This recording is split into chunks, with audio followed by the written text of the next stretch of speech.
দিয়েছি বাংলাদেশটাকে মুড়ে মুড়ে মূর্তি স্থাপন করে দেশটাকে মুক্তাদার নাস্তিকের দেশ বানাইবার মুশরিকের দেশ বানাইবার পাইতারা শুরু করেছেন।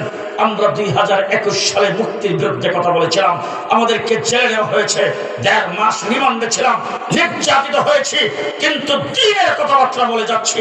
সামনেও বাংলাদেশে যারা ক্ষমতায় আছে, সামনে যারা ক্ষমতায় যাবে, তাদেরকে পরিষ্কার বার্তা দিতে চাই, ক্ষমতায় যাবেন, দেশ পরিচালনা করবেন, 100 বার করেন। আমরা মসজিদে থাকবো, মাদ্রাসায় থাকবো, খানকায় থাকবো, ওয়াজ মাহফিলে থাকবো, ইসলামী সম্মেলনে থাকবো, দ্বীনের প্রচারে থাকবো, গাড়ি নিয়ে নিয়ে তাবলীগ করবো। রাষ্ট্র আপনারা চালাবেন, কিন্তু ভালো করে জেনে রেখেন, ইসলামের বিরুদ্ধে সামান্য পদক্ষেপ নেবেন, কাউকে ছেড়ে দেওয়া হবে না, কাউকে ছেড়ে দেওয়া হবে না ইনশাআল্লাহ। আল্লাহু আকবার, আল্লাহু আকবার। উলামার শত্রুরা হুঁশিয়ার সাবধান, উলামায়ে কেরামের শত্রুরা হুঁশিয়ার সাবধান। তাকবীর, আল্লাহু আকবার। 15 বছর পর্যন্ত কোন মসজিদের ইমামের মেহরাব নিরাপদ ছিল না, কোন মসজিদের খতিবের মিম্বর নিরাপদ ছিল না, কোন ওয়াজ মাহফিলের স্টেজ নিরাপদ ছিল না। আলেম উলামায়ে কেরামের উপরে সবচেয়ে বেশি নির্যাতন করা হয়েছে। এক রাত্রে 1,54,000 গুলি চালানো হয়েছে। শাপলা চত্বরে আলেমদের বুকের উপরে হাজার হাজার মানুষকে হত্যা করে সেখান থেকে লাশকে গুম করে দেওয়া হয়েছে। দেশটাকে একটি অকার্যকর করার জন্য দেশের সম্পর্কে যারা লুণ্ঠন করেছে, আল্লাহ পাক জুলাই আগস্টের আন্দোলনে তাদের পতন ঘটেছে। 54 বছর হয়েছে বাংলাদেশ, এই দেশে অনেক কিছু আমরা দেখেছি। এবার যে আন্দোলনের সংগ্রামের মাধ্যমে দেশ বিপ্লব করে সরকারকে পেছনের দরজা দিয়ে যাইতে বাধ্য করেছি, এবারের বাংলাদেশ হইতে হবে ইসলামের বাংলাদেশ, ইসলামের বাংলাদেশ। কে কে রাজি আছেন হাত তুলে দেখা।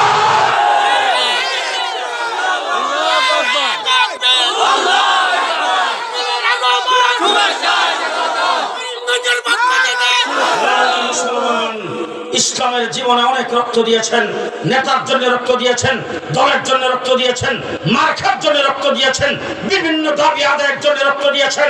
এবার যদি ইসলাম প্রতিষ্ঠার জন্য আবার যদি মাঠে নেমে রক্ত দিতে হয়, কে কে প্রস্তুত আছেন? একবার দেখতে চান। প্রস্তুত আছেন সবাই? প্রস্তুত আছেন? প্রস্তুত থাকুন।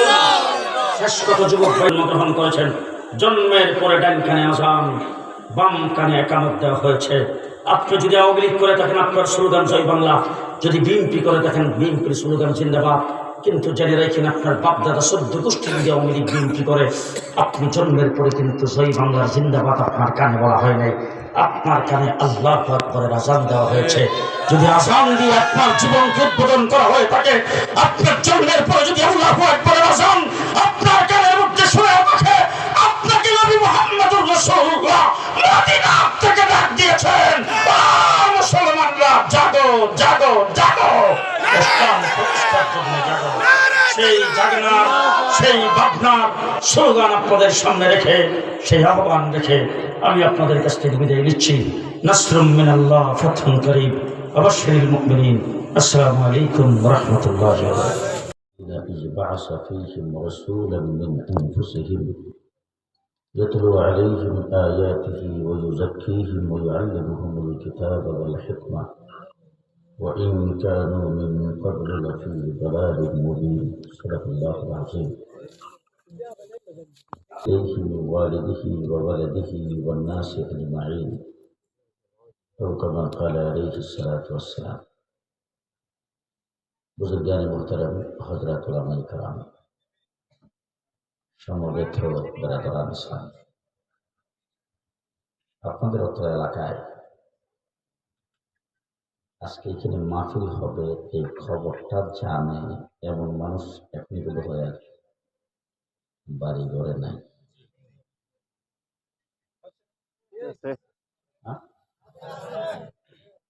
বুঝেন নাই? মাহফিলের খবর জানে, আজকে এখানে মাহফিল হবে, এই খবরটা জানে এমন মানুষ কি মাহফিলের বাহিরে বাড়ি ঘরে আছে? আছে? তাহলে মাহফিলের খবর যারা জানে তারা সবাই এখানে চলে আসছে। না না আসে না সবাই।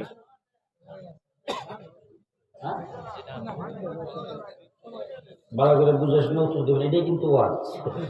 ওয়াজ যা করার হযরত মাওলানা কাফাতুল আজহার হিসাব করে গেছে। আমি কয়েকটা কথাবার্তা বলবো।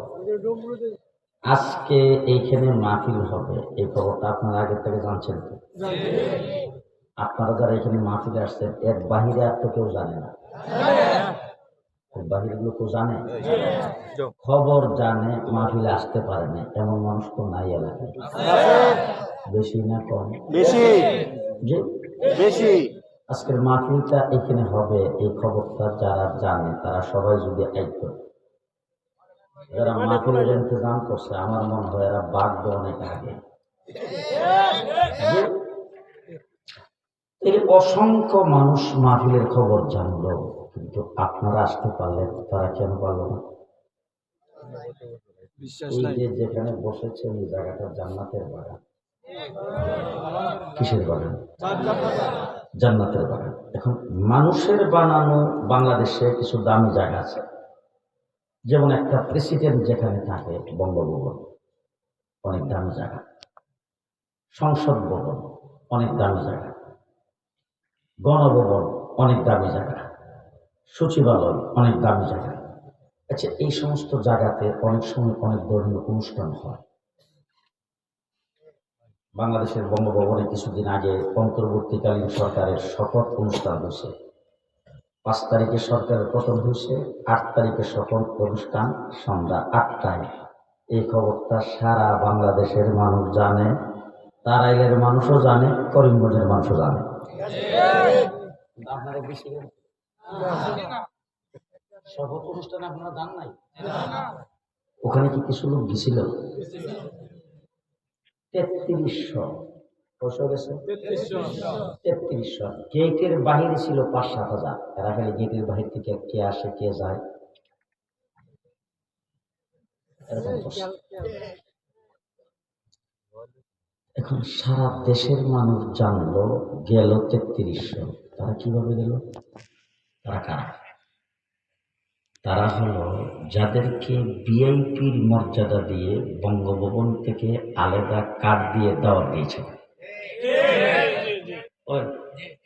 সারা দেশের মানুষ জানছে, কিন্তু যাদেরকে বঙ্গভবন থেকে ভিআইপি হিসাবে আলাদা কার্ড দিয়ে দাওয়াত দিয়েছেন তারা ওখানে কথা বলেন গেছে। ঠিক আজকের মাহফিলের খবর অনেকেই জানে। আল্লাহ পাক যাদেরকে জান্নাতের বাগানের ভিআইপি হিসাবে আলাদাভাবে দাওয়াত দিয়েছেন তাই আসতে পেরেছে। কথা কি বুঝতে পারলাম? খুশি না বেজার? আচ্ছা, এখন আপনারা বলেন তো, ভিআইপি লোক যদি কোথাও যায় তাদেরকে পাহারা দেয় না কেনা? পুলিশ, এমপি ভিআইপি, জেলা চেয়ারম্যান ভিআইপি, মন্ত্রী ভিআইপি। তারা যদি কোথাও আসে তাহলে তাদের সঙ্গে 2-1 জন পুলিশ থাকে। আজকে যদি এখানে মন্ত্রী আসতো তাহলে গেটের মধ্যে এসে এখানে পুলিশ দাঁড়ায় কিন্তু যাই স্টেজের মধ্যে কে উঠবে, আপনি করতে গেলেন, এই আপনি কি হন এই মাদ্রাসা, আপনি এখানে কি ভিভিআইপি যদি কোথাও আসে, বাবা 2 দিন আগের থেকে জায়গাটারে চুক্তা দিয়ে পরীক্ষা। এরপরে মাদ্রাসার কোথায় করছেন, ডেকোরেট করতে জানছেন, লোকটা কেমন, সেই লোকটার দ্বারা কাজটা করাইছেন, লোকটা বিরোধী দলের কিনা না সরকারি দলের, জায়গাটি সব কিছু করে এরপরে দেখবেন যে সকাল থেকে এখানে দোকান এসে চতুর্দিকে পুলিশ।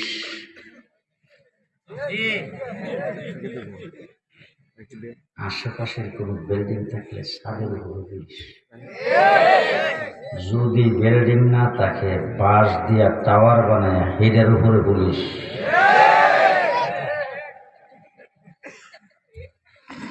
ভিভিআইপি আপনারা যারা আজকে জান্নাতের বাগানে এসেছেন, আল্লাহ পাক আপনাদেরকে ভিভিআইপির মর্যাদা দান করেছেন। আপনাদের চতুর্দিকে একজন পুলিশও নাই, চতুর্দিকে নূরের তৈরি ফেরেশতারা। রাসূল বলেছেন একজনের কাঁধে আরেকজন বসে জমিন থেকে আসমান। বেশি জোরে বাংলা করে বাইরে মানছে শুনবো, সর্বের কথা আসতে করে।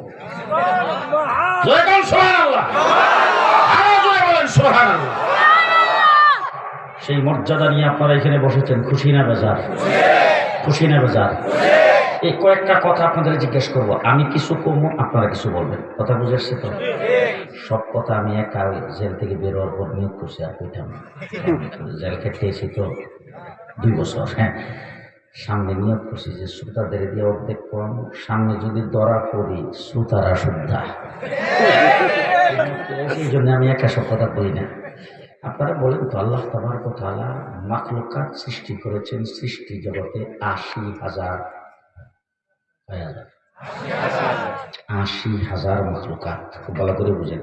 যেমন পিঁপড়া, পিঁপড়ার মধ্যে কোনো জাত আছে, একটা লাল, একটা কালো, একটা ছোট্ট গুইয়া, একটা মান্দাই, একটা বিষ মান্দাই। এই ধরনের আল্লাহ পাক যেমন বিড়াল তৈরি করছেন, কুত্তা তৈরি করছেন, বাঘ, ভাল্লুক, চন্দ্র, সূর্য, রাত্র, দিন, এরকম 80,000 মাখলুকাত আল্লাহ তৈরি করেছেন। 80,000 মাখলুকাতের ভিতরে এই জমিনের মধ্যে সবচাইতে দামি কে?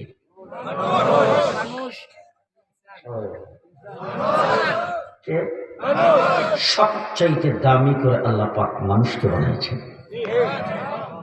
এটা কিন্তু ডক্টর ইউনূস সাহেব বিল পাস করে দেন, শেখ হাসিনা সংসদ বিল পাস করছে না। না, আল্লাহ পাক কোরআন শরীফের ভিতরে বলছেন, ওয়ালাকাদ কাররামনা বনি আদম, বনি আদমকে আমি অতি বেশি সম্মানিত করে তৈরি করেছি। কার ঘোষণা? আরো জোরে। তাম পৃথিবীর সমস্ত মানুষ মিলেও যদি চেষ্টা করে, নাস্তিক আর মুরতাদরা যদি চেষ্টা করে মানুষকে বানরের সন্তান বানাইবার জন্য, কোনদিন বানাইতে পারবে না, কারণ আল্লাহ তাদেরকে মর্যাদা দিয়েছে। মানুষের মর্যাদা কে দিছে? আল্লাহ মর্যাদা দিয়েছে। 2 নম্বর প্রশ্ন আপনাদের কাছে, বলেন তো সবচেয়ে বেশি সুন্দর আল্লাহ পাক মানুষকে বানিয়েছেন। সুন্দরের বর্ণনা আল্লাহ তাবারক ওয়া তাআলা কোরআন শরীফের ভিতরে এক জায়গায় 7টা কসম খাইয়া তারপরে বলছেন। আচ্ছা, কসমটা যদি চেয়ারম্যানে খাইতো, মেম্বারে খাইতো, ওয়াত্তিন ওয়াজ্জাইতুন ওয়াতুরি সিনিন ওয়া হাযাল বালাদিল আমিন। 4টা কসম খাওয়ার পরে আমার আল্লাহ পাক মানুষের সুন্দরের বর্ণনা দিয়ে বলেছেন, লাকাদ খালাকনাল ইনসান ফি আহসানি তাকওয়িম। तमाम পৃথিবীতে যত সুন্দর দেখো, সমস্ত সুন্দরের বাদশা তোমাদেরকে বানাইছি। মানুষের চাইতে সুন্দর আল্লাহ কাউকে বানায়নি। সবচাইতে সুন্দর বানিয়েছেন মানুষকে।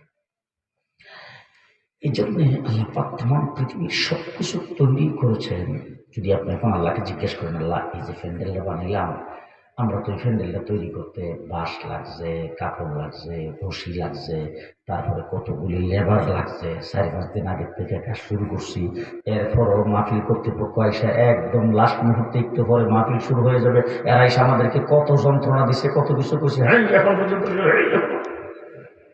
একটা প্যান্ডেল বানাইতে আমাদের এত কিছু লাগছে, এত বড় আসমান বাজে তুমি বানাইলা। আমরা করিমগঞ্জে তো এত লেবার নাই, তুমি লেবার কই পাইলা? আল্লাহ সবাই মিলে জিজ্ঞাসা করি, এত বড় আসমানটা তুমি লেবার কই পাইলা? ওই যে কুমিল্লা গেলাম, সাবেক একজন এমপি ধরে নিয়ে গেল, হুজুর নতুন একটা বাড়ি বানছি, তারপরে সুন্দর একটা পুষ্করণী করছি, একটু দোয়া করে আসে। আমার ধরে নিয়ে গেছে, নেওয়ার পরে দেখলাম পুষ্করণীর উপরে পাড়ের মধ্যে সুন্দর করে বাড়ি বানিয়েছে, টুকলেস। এরপরে পুষ্করণীতে ঢোকার জন্য এখানে একটা সুন্দর ডাকলাম। পুষ্করণীর চতুর্দিকে রং বেরঙ্গের ফল ফলাদির গাছ গাছটা লাগাইছে, নতুন করে কাজ। জিজ্ঞেস করলাম পুষ্করণীটা খুব দূর, 3 কানি। কানি বুঝেন কিনা জানি না, 3 কানি। তাই 3 কানির পুষ্করণীটা করতে কতদিন আছে? 3 বছর। এরপরে ওই বৈশাখ মাসের দলে ভেঙ্গে শেষ করে দিয়েছিল। পরে বলক টলক দিয়ে আরো 1 বছরে মোট 4 বছর লাগছে। ইনকামে পোস্টিং জামানে কি কত বছর? 4 বছর। আচ্ছা করলেন যে এটা কেমনি করছেন? প্রথম তো লেবার দিয়ে কাজ শুরু করছিলাম, পরে দেখি লেবার দিয়ে হয় না, পরে লাগাইছি ডেজা। কি লাগাইছে? ডেজা। আমি আপনাদের জিজ্ঞেস করতেছি, মেঘনা নদীতে আছে ডেজাল্লা কাটাইছে এতগুলি ডেজা করতে দিয়েছে।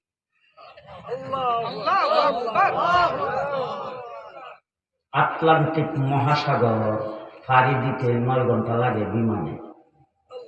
আজকের থেকে প্রায় 20 বছর আগে সর্বপ্রথম যখন এদিকে যায়, বিমান যখন দুবাই থেকে উঠছে আর কি খায়, আমার পাশে একটা বাঙালি ছেলে ছিল, জিজ্ঞেস করলাম বাবা বুঝতেছি না কিছু, সবাই যে খালি ব্যাগের ট্যাবলেট কি ট্যাবলেট খেতেছে, ট্যাবলেট কি বিমান থেকে দিছে? না বুঝুন, আপনি কি নতুন আসেন? এগুলো হয়, আমি আমেরিকা নতুন যাইতেছি। বলি ইয়া আল্লাহ, যে দুবাই থেকে বিমান উঠছে, যাইতে লাগবে 14 থেকে 15 ঘন্টা, আটলান্টিক মহাসাগরের উপরে বিমান চলবে 9 ঘন্টা, এর ভিতরে বিমানে যদি কোনো দুর্ঘটনা ঘটে কোথাও নাম্বার জায়গা নাই, জায়গায় শেষ। এই জন্য সবাই টেনশনের কারণে ট্যাবলেট খায় ঘুমায়।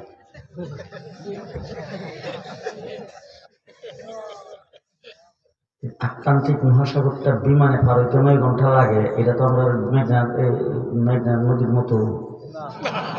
এটাতে কেটা কাটাইছে? জিয়া রহমান, এটা জো বাইডেন, ট্রাম্পে, বুশে, কেটা কাটাইছে? তাম পৃথিবীর ছোট বড় যাবতীয় সবকিছু তৈরি করেছেন আল্লাহ। এখন যদি আপনারা আল্লাহকে জিজ্ঞেস করেন, ও আল্লাহ তুমি এত বড়টা কেমনে বানাইলা, পাহাড় পর্বত কেমনে তৈরি করলা, আল্লাহ তুমি এত সাগর সমুদ্র কেমনে বানাইলা, আল্লাহ তুমি নদী নালা কেমনে করছো, আল্লাহ সূর্যটা কেমনে বানাইছো, চন্দ্রটা কেমনে বানাইছো, আমার আল্লাহ পাক খুব সুন্দরভাবে জবাব দিয়েছেন, দুনিয়ার মানুষ তোমাদেরকে আমি যে পরিমাণ জ্ঞান দান করেছি, তোমরা যত বড় জ্ঞানী হও, যত বড় জানিস্তর হোক, যত বড় বুদ্ধিমান হোক, যত বড় দার্শনিক হোক, যত বড় বৈজ্ঞানিক হোক, যত বড় কারিগর হোক, তোমরা যদি কোনো কিছু তৈরি করতে চাও, তোমাদের জন্য মাল ম্যাটারের দরকার হয়, তোমাদের জন্য হাতিয়ার যন্ত্রের দরকার হয়, তোমাদের জন্য আসবাবপত্রের দরকার হয়, তোমাদের জন্য মিস্ত্রির দরকার হয়, কারিগরের দরকার হয়, ইঞ্জিনিয়ারের দরকার হয়, ড্রয়িং করা লাগে, তারপরে কত কিছু করা লাগে। আমি আল্লাহ যদি কোনো কিছু তৈরি করতে চাই, ইজা আরাদা শাইআন আইয়াকুলা লাহু কুন কুন কুন। কাফ আর নুন, কাফে যায় নুনের সঙ্গে লাগছে, টাচ করছে, কোন কোন শব্দের অর্থ হলো হয়ে যাও, হয়ে যাও বলার সাথে সাথে আল্লাহ বলেন ফায়াকুন। খুব ভালো করে বুঝেন, উলামায়ে কেরাম এখানে আছে, ফা অক্ষরটা কোন জায়গায় ব্যবহার হয়, কোন একটা বিষয় তাৎক্ষণিক বুঝাইতে চাইলে সেই জায়গায় ব্যবহার হয় ফা। আল্লাহ বলেন কোন বলতে দেরি, ফায়াকুন হইতে দেরি নেই। আসমান বলে কোন ফায়াকুন, কোন বলছি ফায়াকুন হয়ে গেছে। বলে তাহলে জমিন 7টা বানাইছে কেন? বলে কোন বলছি ফায়াকুন হয়ে গেছে। বলে আল্লাহ তাহলে আরশ কুরসি লৌহ কলম কেমনে বানাইলা? বলে হিরো তো কোন বলছি ফায়াকুন হয়ে গেছে। তাহলে জান্নাত জাহান্নাম কেমনে বানাইছো? কোন বলছি ফায়াকুন হয়ে গেছে। আগুন পানি মাটি বাতাস কেমনে বানাইছো? কোন বলছি ফায়াকুন হয়ে গেছে। চন্দ্র সূর্য কেমনে বানাইলা? কোন বলছি ফায়াকুন হয়ে গেছে। রাত্র দিন কেমনে বানাইছো? কোন বলছি ফায়াকুন হয়ে গেছে। পাহাড় পর্বত কেমনে বানাইছো? কোন বলছি ফায়াকুন হয়ে গেছে। সাগর সমুদ্র কেমনে বানাইলা? কোন বলছি ফায়াকুন হয়ে গেছে। ও আল্লাহ তুমি পোকামাকড় কেমনে বানাইছো? কোন বলছি ফায়াকুন হয়ে গেছে। আল্লাহ দরিয়ার মাছ কেমনে বানাইছো? কোন বলছি ফায়াকুন হয়ে গেছে। আল্লাহ জন্তু জানোয়ার কেমনে বানাইলা? কোন বলছি ফায়াকুন হয়ে গেছে। সাপ বিচ্ছু কেমনে বানাইছো? কোন বলছি ফায়াকুন হয়ে গেছে। আল্লাহ জান্নাতের হুর গিলমান কেমনে বানাইছো? বলে হিরত কোন বলছি ফায়াকুন হয়ে গেছে। আল্লাহ জিন জাতির কেমনে বানাইলা? কোন বলছি ফায়াকুন হয়ে গেছে। আল্লাহ ফিরিস্তাদেরকে কেমনে বানাইছো? কোন বলছি ফায়াকুন হয়ে গেছে। এবার আসেন তো আল্লাহকে জিজ্ঞেস করি, আল্লাহ আমাদেরকে সৃষ্টির সেরা জাতি, আশরাফুল মাখলুকাত, সবচাইতে দামি, সবচাইতে সুন্দর করে আমাদেরকে যে বানাইছো, আমাদেরকেও কি কুণ্ডুলা বানাইছো? আমার আল্লাহ বলেন না, খালাকতাহু বিয়াদাই, তোমাদের পালা যখন আসছে আমি আল্লাহ পাক আমার কুদরতি হাতের দ্বারা তোমাদেরকে বানাইছি।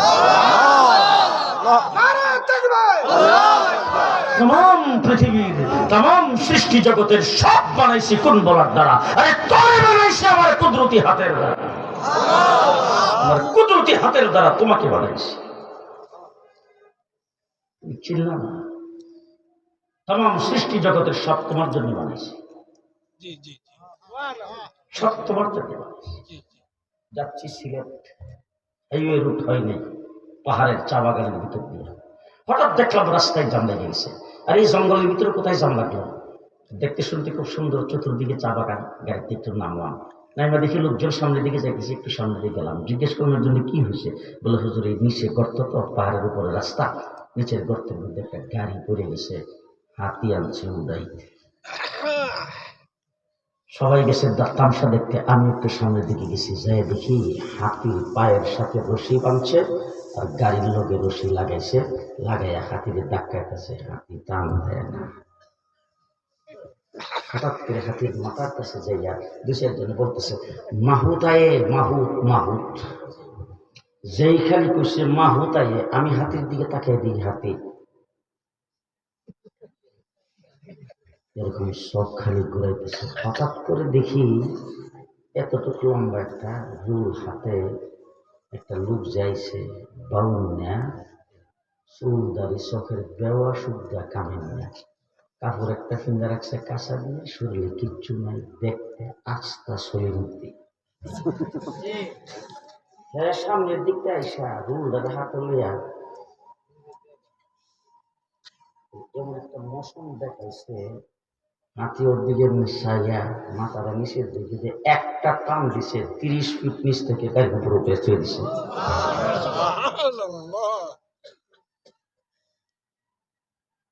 এখন দেখি রাস্তাঘাটে হাতি দিয়া ভিক্ষা করে। আমার গাড়ির সামনে দাঁড়াইছে হাতি, আমার ড্রাইভার গ্লাস খুললে 5 টাকা ধরছে, হাতি লড়ে। আমি ড্রাইভারে বললাম যে কি হয়েছে রে? হুজুর 5 টাকা দিচ্ছি না। এত বড় হাতিটা তার সাথে 5 টাকা দেশ। যখন কইলা 20 টাকা দিছে, হাতির সূত্র দিয়া টাকাটা দিয়া সাজায় ফেলছে। আমি গাড়ির থেকে এমনি তাকাইছি, তাকিয়ে দেখি সূত্রটাকে দেখা করে নিয়ে তার পিঠের উপরে বসা জ্যাকটা এর উড়াতের অর্ধেকটা এর কাছে নিয়ে দিছে।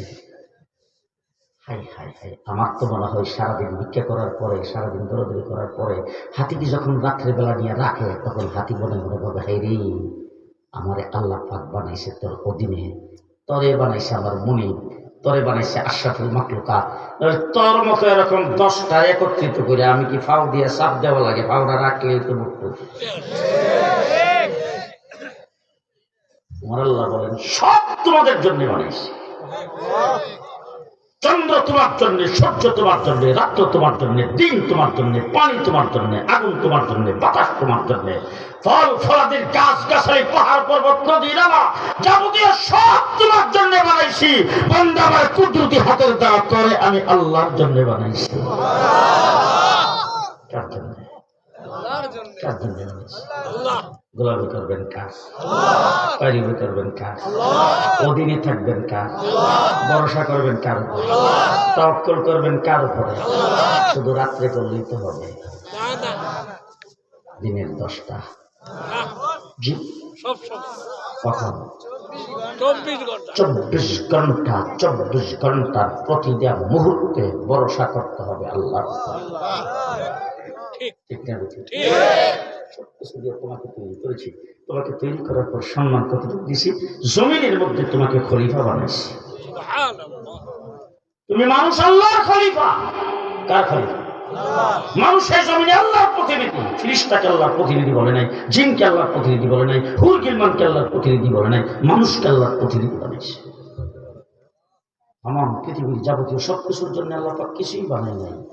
দুনিয়ার থেকে যাবে, যাওয়ার পরে মৃত্যুর পর হাসরের মধ্যে উঠবে, এক হুকুম দিবে, সব মাটির সাথে মিশে যাবে। মানুষকে আল্লাহ পাক বলছে সর্বপ্রথম বানিয়ে জান্নাতে রাখছে। আর বলেছিলাম বাড়ি ঢাকা, কোথায়? আদম আলাইহিস সালামের কি লাগে? বাবা, আদি পিতা। আব্বাকে তো স্মরণ করে। আদি পিতা আদম আলাইহিস সালাম যদি আমাদের আব্বা লাগে, তা আব্বার বাড়ি জান্নাতে, আমার বাড়ি করিমগঞ্জ। না না, আপনার বাড়ি জান্নাতে। বাবার বাড়ি যেখানে, আমার বাড়িও সেখানে। আমাদেরকে বানাইছে তো আল্লাহ জান্নাতের জন্য। এখন যদি কেউ জাহান্নামে যায়, আল্লাহ পাক জাহান্নামে নিতে চায় না, আমাদের কর্মফলের কারণে যাব। আমরা সবাই তো জান্নাতে যাইতে চাই, চাই না?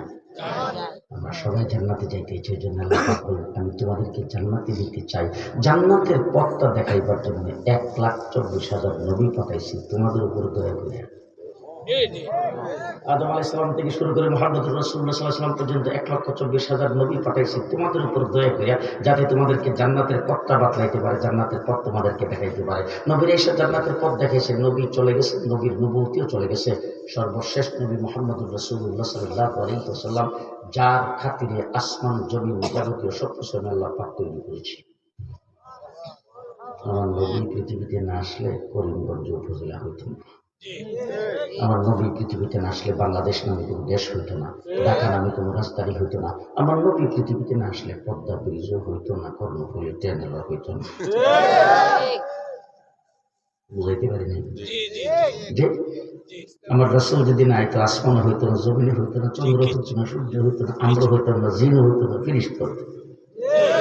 সব কিছু আল্লাহ পাক মুহাম্মদুর রাসূলুল্লাহ সাল্লাল্লাহু আলাইহি ওয়াসাল্লামের জন্য আল্লাহ তাবারক ওয়া তাআলা তৈরি করেছেন। ঠিক কিনা বলেন? আমি যে আপনাদের মাহফিলে আইছি একটা কথা কই, আপনারা বিশ্বাস যদি না করেন, না মানলে না মানলেন, চুপ করার জন্য মানলে পরে বাদ দিয়ে দেন। আজকে আমার আপনারা দাওয়াত দিয়েছেন এই মাহফিলে, আমি দাওয়াত কবুল করছি, আমি আপনাদের এখানে আসবো। আমি দাওয়াত কবুল করেছি বলে আমি এখানে আসবো, এই জন্যই মাহফিলের এই আয়োজন। কিছুক্ষণের জন্য মাইনা নেন, পরে বাদ দিয়ে দেন, একটা মাসলা হয়ে যাবে। আমি আসবো এই জন্য আজকের এই আয়োজন খুব ভালো করে বুঝেন। আমি হইলাম এই মাহফিলের মূল উদ্দেশ্য, মূল মকসুদ। এখন আপনাদের জিজ্ঞেস করতে চাই, আমি আইসি আগে না প্যান্ডেল করছেন আগে? প্যান্ডেল আগে, মাইকটা তো আমি আসার পরে লাগিয়েছি। মাইকও আগে, লাইটগুলো তো আমি আসার পরে লাগিয়েছি। লাইটও আগে, আচ্ছা বিছনাটা তো আমি আসার পরে, বিছনাও আগে। আপনারা তো আইসেন আমি আসার পরে, আপনারা আইসেন আগে। আমি হইলাম এই মাহফিলের মূল উদ্দেশ্য, মূল মকসুদ। আমি আসছি পরে, প্যান্ডেল করেছেন আগে, আমি আসছি পরে, স্টেজ বানাইছেন আগে। আমি হইলাম মূল মকসুদ, আমি আসছি পরে, আপনারা গ্রহণ করেছেন আগে। ঠিক আমার নবী মুহাম্মদুর রাসূলুল্লাহ সাল্লাল্লাহু আলাইহি ওয়াসাল্লাম গোটা সৃষ্টি জগতের মকসুদ। আল্লাহ পাক আসমান জমিন তৈরি করেছেন আগে, আমার নবীকে পৃথিবীতে প্রেরণ করেছেন পরে, চন্দ্রের সূর্যের লাইট লাগিয়েছেন আগে, আমার নবীকে পৃথিবীতে প্রেরণ করেছেন পরে, 1,24,000 নবী পৃথিবীতে আগমন করেছেন আগে, আমার নবী সকলের পরে। কথা কি বুঝাইতে পারলাম? রাসূলুল্লাহ সাল্লাল্লাহু আলাইহি ওয়াসাল্লাম দুনিয়া থেকে চলে গেছেন, কিয়ামত পর্যন্ত রাসূলের নবুয়তি থাকবে না। অতীতে খুব ভালো করে বুঝেন, এখানে বুঝার মধ্যে গন্ডগোল আছে। ঈসা আলাইহিস সালাম দুনিয়া থেকে চলে গেছে, তার নবুয়তিও শেষ, তার মুজিজাও শেষ। তিনি যে কিতাবটা লইয়েছিল এটা আপনাদের করিমগঞ্জে আছে, পৃথিবীর কোথাও নাই। নবী চলে গেছে, নবীর দিন চলে গেছে, কিন্তু আমার নবী দুনিয়ার থেকে চলে গেছে, নবীর দিন, নবীর সুন্নত, নবীর তরিকা, নবীর দেওয়া ইসলাম, নবীর কোরআন, নবীর শরীয়ত আছে না? পরিবর্তন, কোন পরিবর্তন আসতে করো হয়েছে? পরিবর্তন কিয়ামত পর্যন্ত হবে হবে। আমার নবী যখন দুনিয়াতে ছিল, ফজরের নামাজ ছিল 20 রাকাত। হুজুরের যুগে 1400 বছর আগে 4 রাকাত, এখনো কোনো কাটছাট হয়নি তো। রাসূলুল্লাহ সাল্লাল্লাহু আলাইহি ওয়াসাল্লাম বলেন প্রতি রাকাতে 5টা করে সিজদা দিত, এখন 2টা আছে না। ওযুর ফরজ 32টা আছে, বয়সে 4টা। গোসলের ফরজ আছে 31টা, এখন বয়সে 3টা। মুহাম্মদুর রাসূলুল্লাহ সাল্লাল্লাহু আলাইহি ওয়াসাল্লাম আল্লাহ পাকের পক্ষ থেকে কমপ্লিট দিন যে অবস্থায় পেয়েছেন, রাসূল সাল্লাল্লাহু আলাইহি ওয়াসাল্লাম সাহাবায়ে কেরামকে যেই তরিকা শিখিয়েছেন হুবহু সেটাই আছে, কোনো প্রকার কাটছাট হয় নাই, কিয়ামত পর্যন্ত হবে না। আমার নবী যখন ঘুমাইতো তখন দোয়া আল্লাহুম্মা বিইসমিকা আমুতু ওয়া আহইয়া। আবু বকর সিদ্দিক ঘুমাইতে দোয়া আল্লাহুম্মা বিইসমিকা আমুতু ওয়া আহইয়া। সোয়া লক্ষ সাহাবী ঘুমাইতে দোয়া আল্লাহুম্মা বিইসমিকা আমুতু ওয়া আহইয়া। ইমাম আজম আবু হানিফা ঘুমাইতে দোয়া আল্লাহুম্মা বিইসমিকা আমুতু ওয়া আহইয়া। ইমাম বুখারী ঘুমাইতে দোয়া আল্লাহুম্মা বিইসমিকা আমুতু ওয়া আহইয়া। এখনো হে দোয়া ওই কোনো পরিবর্তন নাই। কিয়ামত পর্যন্ত এই দিন চলবে, কোনো পরিবর্তন নাই। এই দিনের মধ্যে যারা থাকবে, দিনের সঙ্গে যারা সম্পৃক্ত হবে, এক কথায় আপনাদেরকে একটা শব্দের দ্বারা বুঝাইতে চাই, আমাদেরকে আল্লাহ পাক তৈরি করে আদম আলাইহিস সালামকে জান্নাতে